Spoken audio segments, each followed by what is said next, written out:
We do biz. We do biz. Devenons business.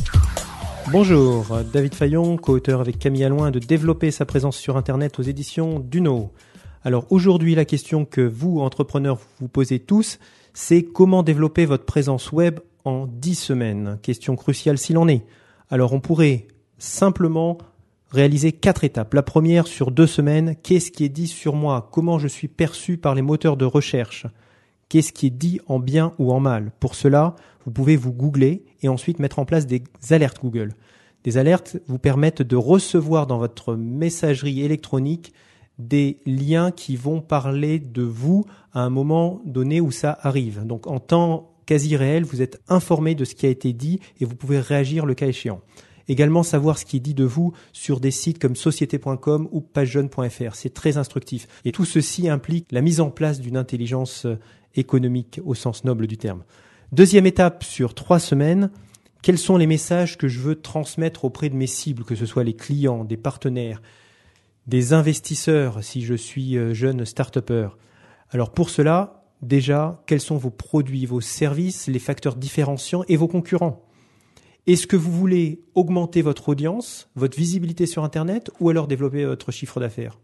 Ou alors tout simplement les deux, en général. En général, c'est plutôt les deux, justement.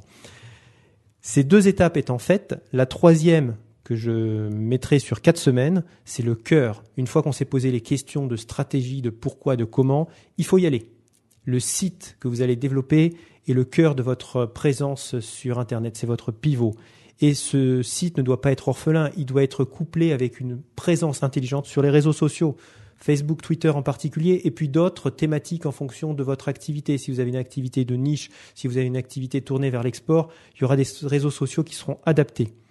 Et tout ceci pour amener de l'audience vers votre site ou vers votre page Facebook si c'est une page marchande. L'objectif étant d'avoir à chaque fois des clients, de l'argent. C'est le nerf de la guerre.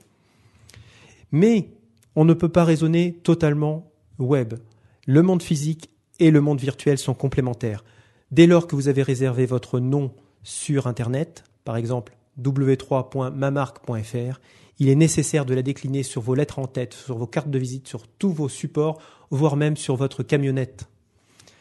Par ailleurs, une fois que vous avez fait ça, vous devez aussi avoir une présence uniforme sur les réseaux sociaux. Si vous avez mamarque.fr, le compte sur Twitter doit être Mamarque, la page Facebook Mamarque, et ainsi de suite. C'est plus facile à retenir pour vos clients.